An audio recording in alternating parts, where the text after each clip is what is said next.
of Indonesia's presidential election shows that candidate Susilo Bambang Yudhoyono has more than 50% of the votes.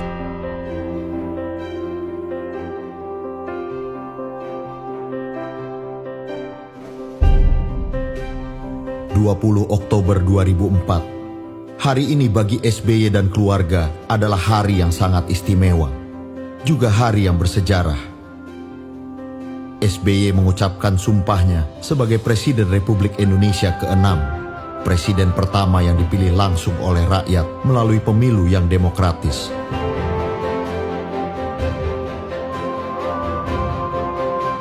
Demi Allah, saya bersumpah akan memenuhi kewajiban Presiden Republik Indonesia dengan sebaik-baiknya dan seadil-adilnya, memegang teguh Undang-Undang Dasar dan menjalankan segala undang-undang dan peraturannya dengan seluruh-seluruhnya, serta berbakti kepada nusa dan bangsa. SBY sadar persoalan bangsa segudang, permasalahan dan tantangan amat kompleks. Tak ada resep ajaib, tak ada jalan pintas. Sementara harapan rakyat amat tinggi. Rakyat berharap pemimpin barunya bisa segera mengubah keadaan dan bisa berbuat apa saja seperti Superman. Namun tidak ada kata tidak siap. Tanggung jawab ada di pundak SBY. Sejak hari itu, baru setapak SBY selaku presiden melakukan program 100 harinya. Aceh dan Nias diguncang dahsyatnya tsunami.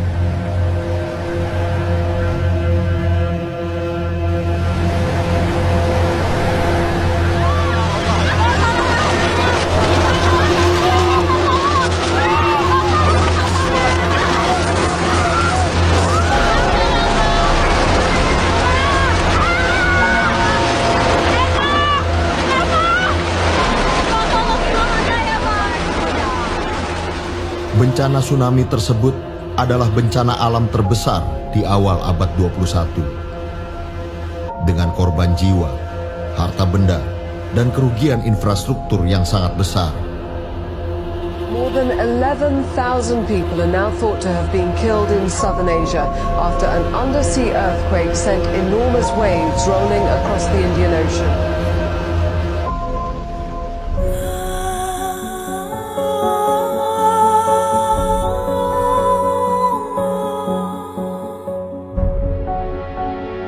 Tentu saja ini menjadi ujian pertama bagi SBY, sang presiden baru.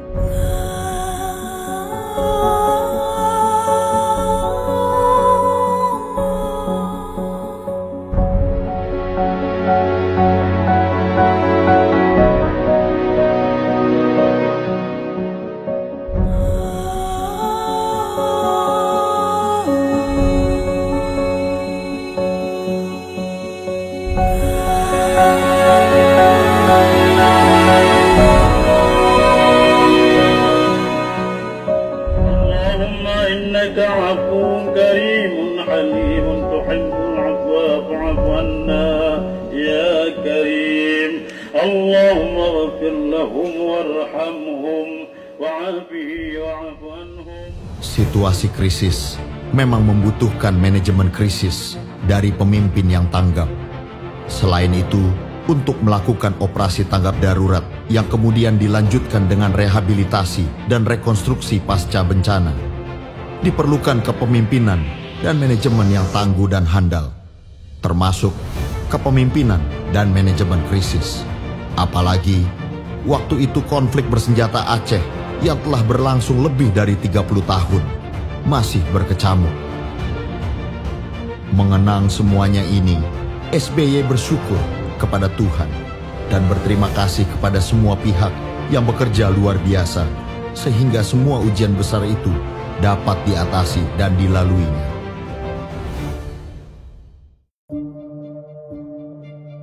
Di awal kepemimpinannya, SBY menghadapi sejumlah pekerjaan rumah, persoalan, dan tantangan yang boleh dikatakan menyandera Indonesia.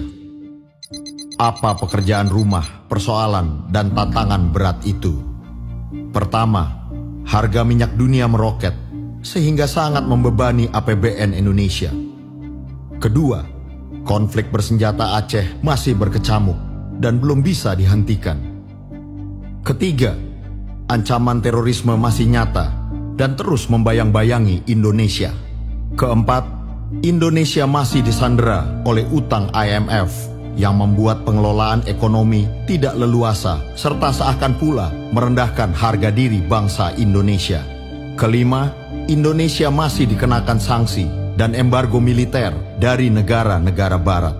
Keenam, Indonesia menghadapi tuntutan pelanggaran HAM berat yang terjadi di Timor Timur. Bagaimanakah cara SBY mengatasinya? Sejarah kemudian mencatat, fiskal, APBN, dan ekonomi Indonesia bisa diselamatkan dari krisis harga minyak dunia dengan cara menaikkan harga BBM sebesar 140%. Hasilnya nyata, ekonomi Indonesia tahun-tahun setelah itu tumbuh dengan baik.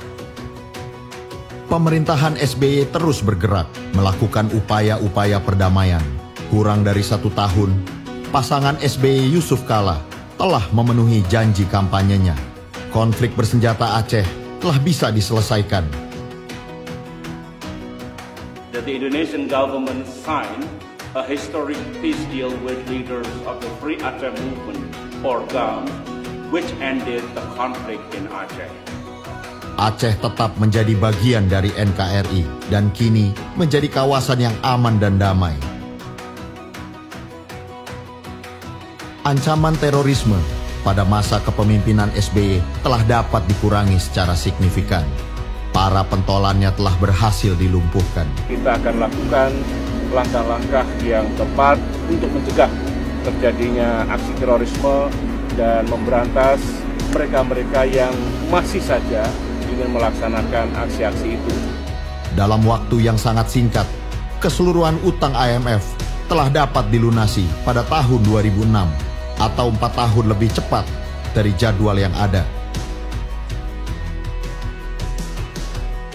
Dengan diplomasi yang cerdas dan efektif, di akhir tahun 2005, sanksi dan embargo militer terhadap Indonesia telah dicabut. Sejak itu, Indonesia bebas menggunakan alutsista untuk menjaga keutuhan wilayahnya.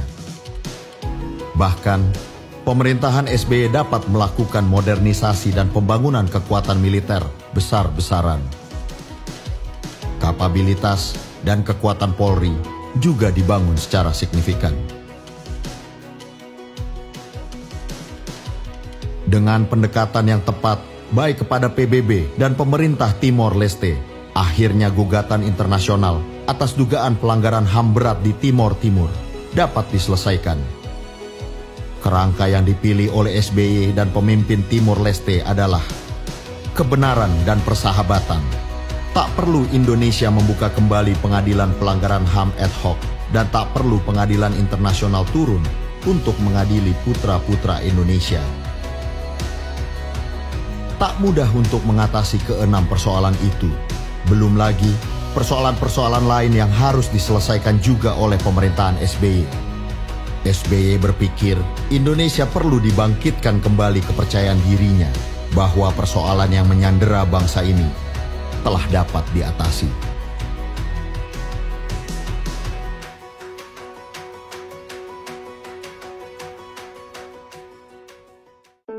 Kendati dengan jujur, SBY mengakui tidak semua sasaran pembangunan ekonomi dapat dicapai. Artinya, ada yang tidak berhasil, tetapi sejarah mencatat berbagai sukses dan prestasi yang diraih oleh pemerintahan yang dipimpinnya.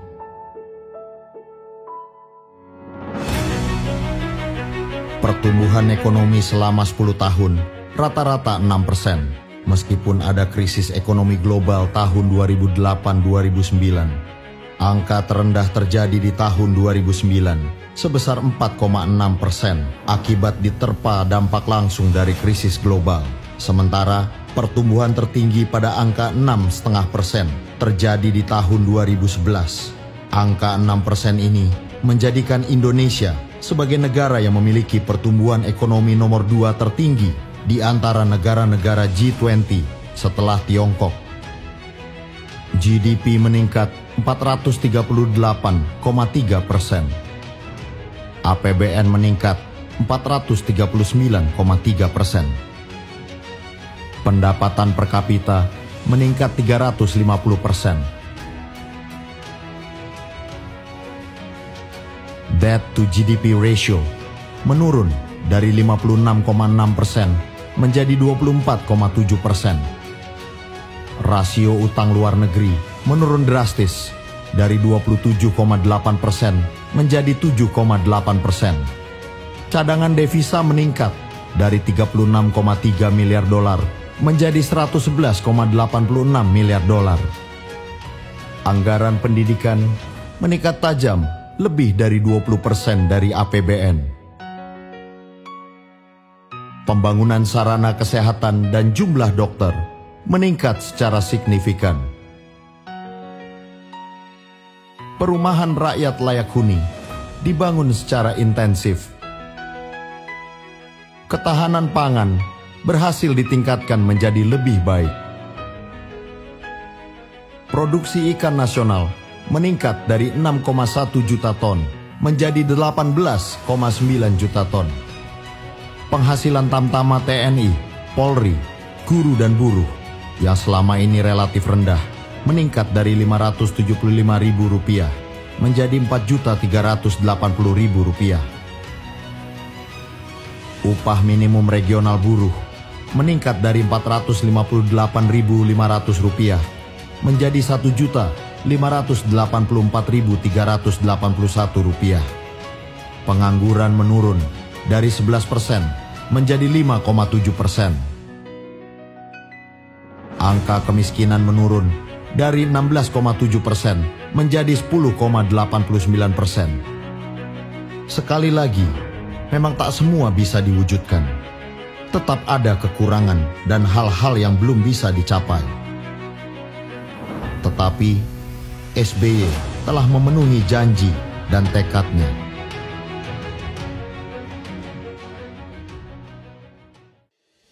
Selama 10 tahun pemerintahan SBY, paling tidak ada 3 tekanan dan gejolak ekonomi yang tergolong berat. Pertama, meroketnya harga minyak bumi. Kedua, adalah dampak krisis ekonomi global di tahun 2008-2009. Ketiga, terjadinya tekanan terhadap ekonomi negara-negara emerging markets.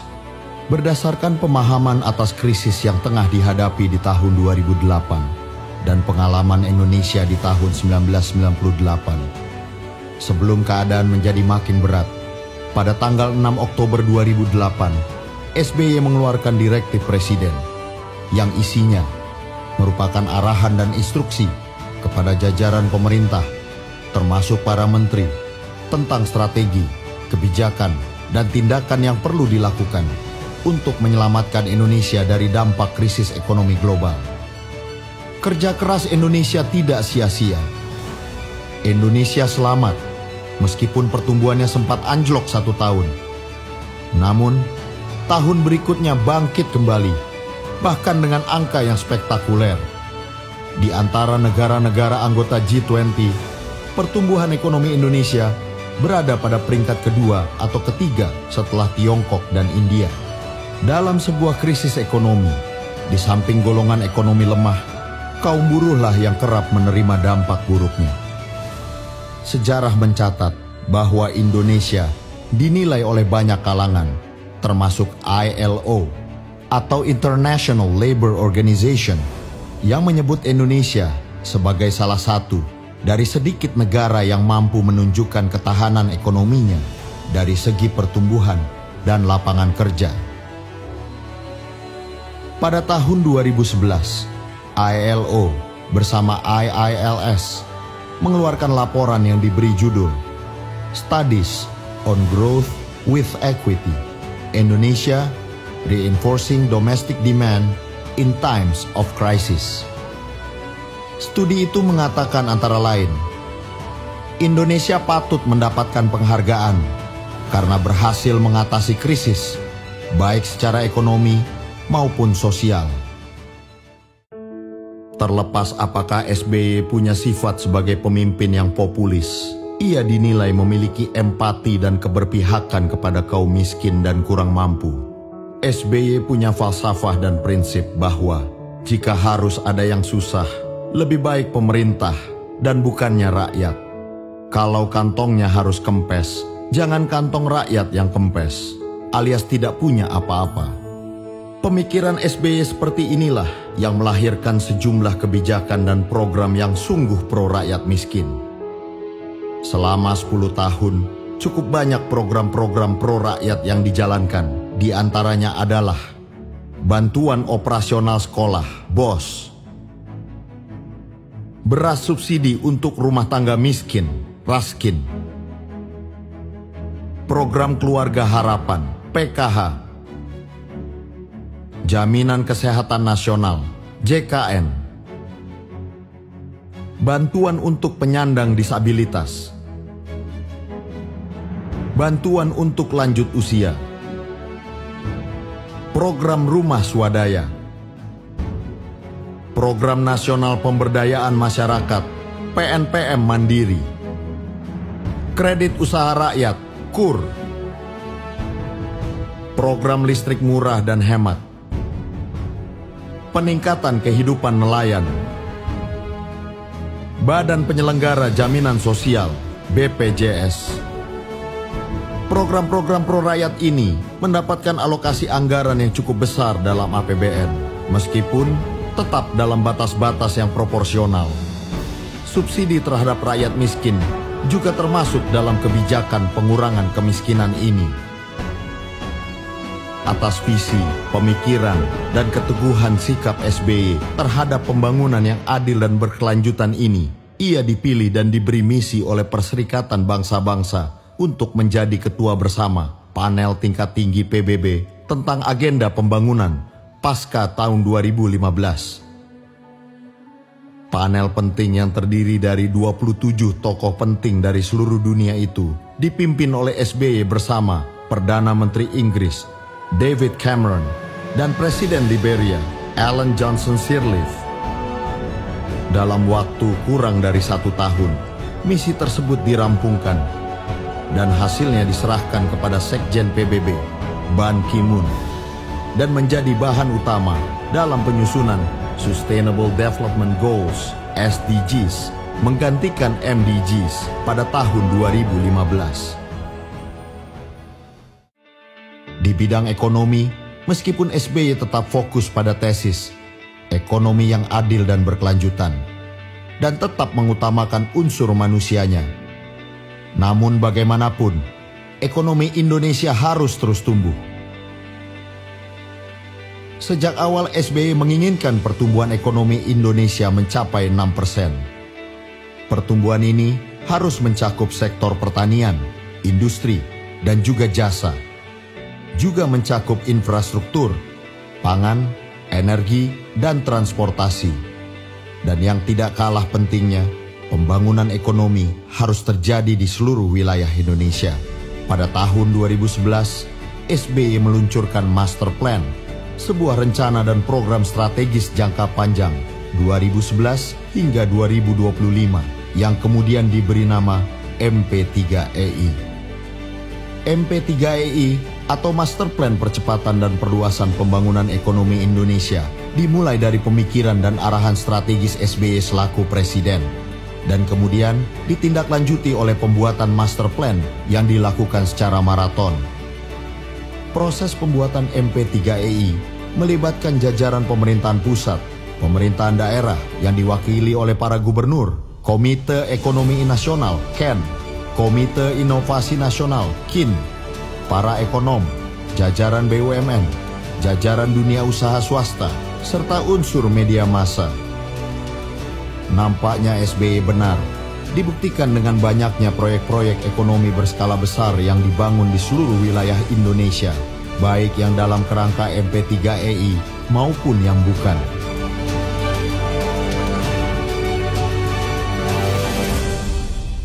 Total investasi seluruh infrastruktur MP3EI adalah 4.662,89 triliun rupiah yang dibagi dalam 6 koridor.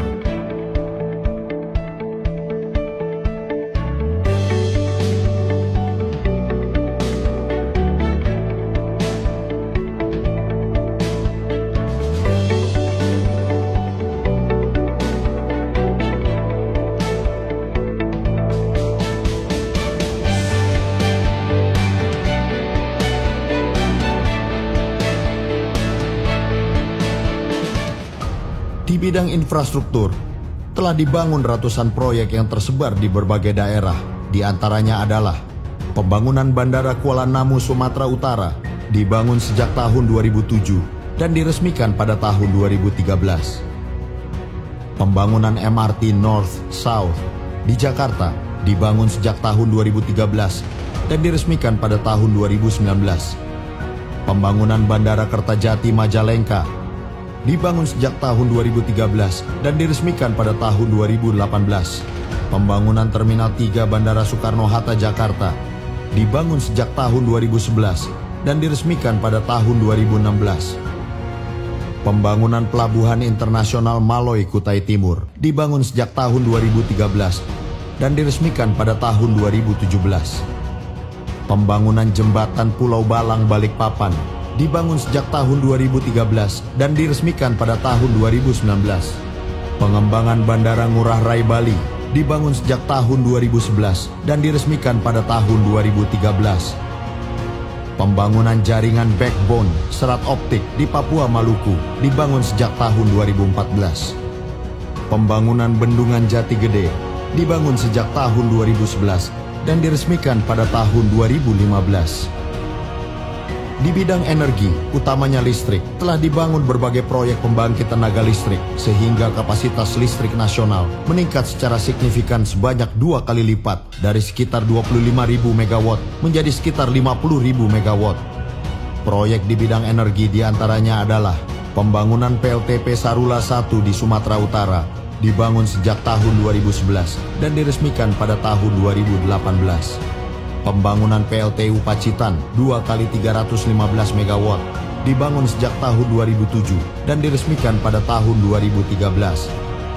Pembangunan PLTU Kaltim 2 kali 100 MW dibangun sejak tahun 2011 dan diresmikan pada tahun 2016. Di bidang transportasi telah dibangun berbagai proyek, diantaranya adalah pembangunan Jalan Trans Sumatera sepanjang 1.580 km dibangun sejak tahun 2012. Pembangunan Jalan Tol Trans Jawa total 72 km dibangun sejak tahun 2011 dan diresmikan pada tahun 2014. Kereta api Bandara Soekarno-Hatta Express dibangun sejak tahun 2014 dan diresmikan pada tahun 2018. Pembangunan Jalan Tol Depok Antasari Jakarta dibangun sejak tahun 2008 dan diresmikan pada tahun 2018. Pembangunan Terminal Multipurpose Teluk Lamong, Jawa Timur dibangun sejak tahun 2010 dan diresmikan pada tahun 2015. Secara nasional, transportasi darat, laut, dan udara meningkat secara signifikan. Untuk transportasi darat, pembangunan jalan dilakukan secara intensif. Pembangunan jalur kereta api sepanjang 1.360 km. Untuk transportasi laut, dilakukan penambahan 90 unit kapal penyeberangan dan 33 unit kapal perintis. Untuk transportasi udara, dilakukan penambahan pesawat terbang 3 kali lipat. Tentu masih banyak lagi proyek-proyek pembangunan ekonomi yang dibangun di masa pemerintahan SBY, yang semuanya telah menjadi aset dan kekayaan bangsa yang dapat dinikmati oleh generasi bangsa dari masa ke masa.